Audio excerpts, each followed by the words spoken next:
Hello, welcome to my channel Dalma Makes, and welcome to this project.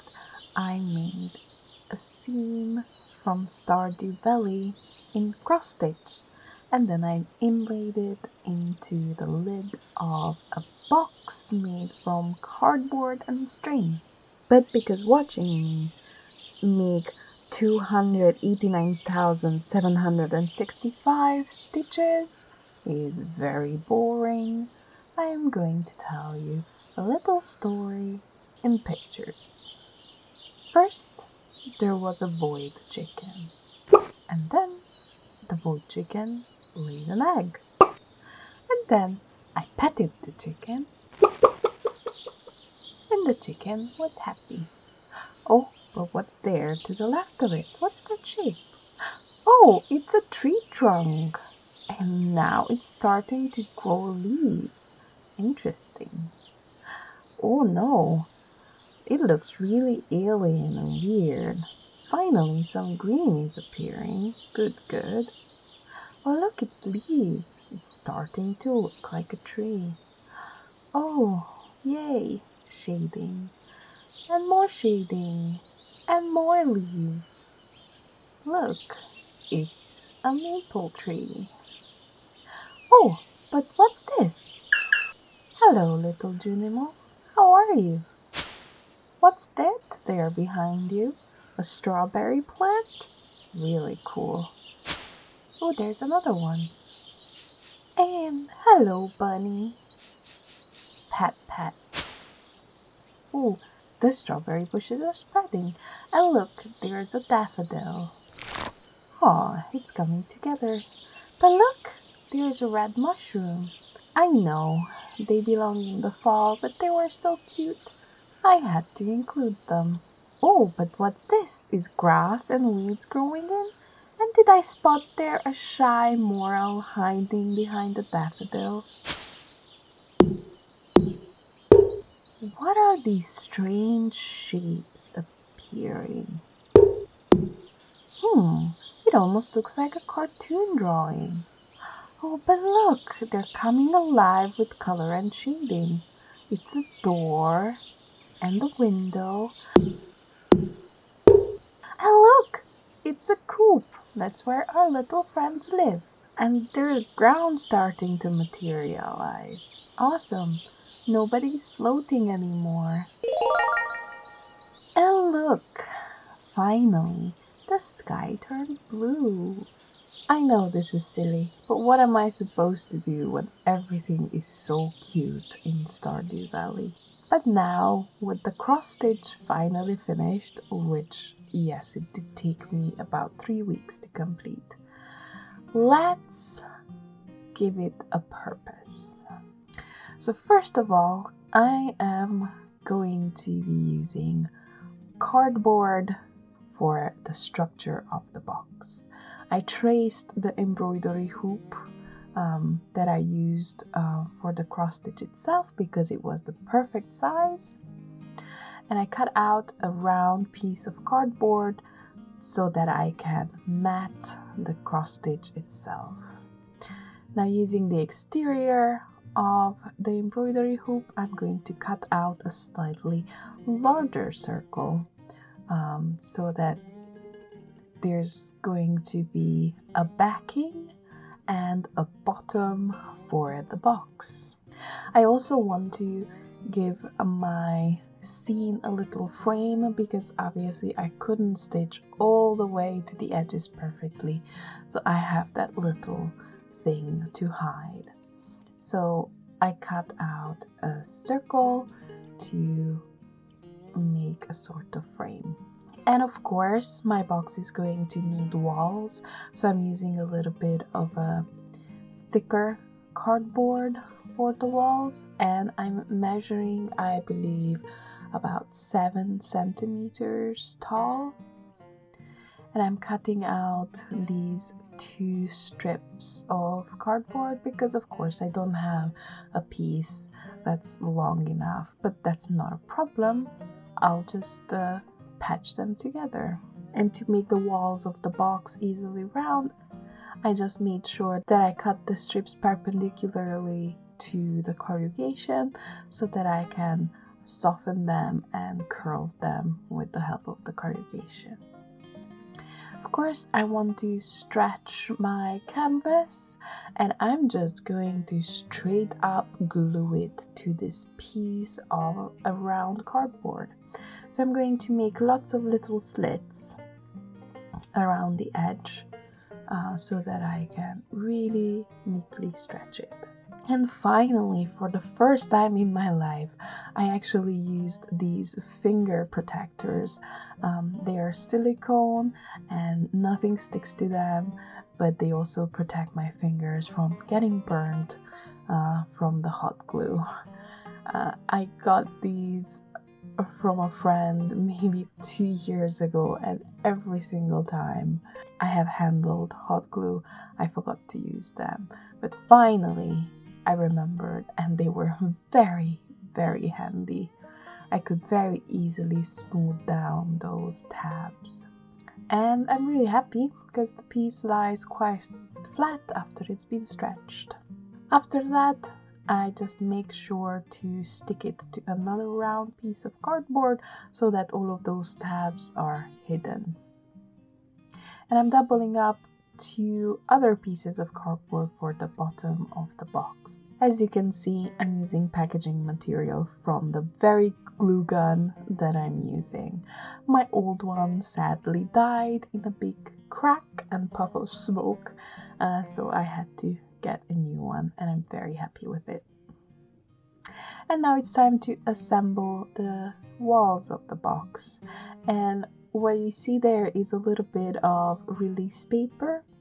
It's dirty and it's been reused 100 times, but it still functions. I can still lift up the hot glue that's dried on it very easily. So I just use this to protect my work surface from hot glue damage. And I'm still remembering to use the finger protector, which was really, really helpful. You won't believe it, but on this project, I haven't burnt myself, not once. The box is mostly built, and I'm just seeing if the lid is actually going to fit. And then I realized I'm going to have to make it a little bit bigger, give it a bigger lip, so that it has that edge to catch on. And I'm also adding 2 smaller and thicker rounds of cardboard so that these fit snugly inside, basically so that the lid doesn't just sit on top, it actually locks in place. And I was impatient during this build. I'm just using hot glue for everything. My plan for decorating the box is very simple. I want lots of texture, but I don't want anything frilly or too colorful, because I want, obviously, the cross stitch to be the center of attention. So I'm going to be using this ball of string to decorate the side of the boxes so that it looks a little bit like a basket, or if you really want to look at it, a little bit like tree bark. So I've just cut up a lot of this string into more manageable pieces, and one by one I am gluing them vertically on the walls of the box. First inside and then outside. Yes, this was very tedious and time consuming, and it took me about 2 hours to glue on these strings one by one, but no regrets. I think the final result was worth the trouble. Glue, glue, glue, glue. String, string, string, string. Sorry for boring you, but I almost feel like I have to include some of the footage of me doing this because it took an eternity. Okay, let's move on. Of course, trimming off all the excess. There's a little bit of string wastage here, but it would have been way more frustrating to try and always cut the pieces exactly to size. This just made it easier. I'm also going to add another round of cardboard inside, sort of doubling up as more structural integrity and hiding those little edges of string that were a little bit unsightly on the inside. I've also decided to add just one round of the string to hide even better that little seam. Now I'm turning my attention to that ring of cardboard that I cut out earlier to make the frame. I'm just going to be using the same exact string and with dabs of hot glue here and there, just wrapping around the whole thing, basically like dressing it up. And it's quite a simple but textured and interesting frame, at least in my opinion. But before I could attach it, there were all of these gaps around the edge. So I already had the string on hand. I might as well use it to fill in all of those gaps. And I'm making sure to go around the edge of where the corrugation is to hide that it's, the holes from the corrugated cardboard. I've decided to add a few rounds of string to the exterior bottom of the box as well, just to finish off those string edges, make it a little bit neater. Now that I'm happy with the structure, it's finally time to paint. I'm going to be painting everything with a dark brown acrylic paint. I used quite a generous coat. Obviously the string is some sort of fiber. It's very absorbent, so this took a lot of paint. And it did take quite a long time to dry. I actually left it overnight. Of course, I'm going to give the same treatment to everything as part of the box except the embroidery, and I was very nervous and careful not to accidentally get any paint on it. But I'm painting everything else in the same base color. I painted the hoop that is the frame separately because if I glued it on, it would have been too close to the embroidery itself for me to be brave enough to go in there with this dark brown. And I'm just painting, covering everything. Paint.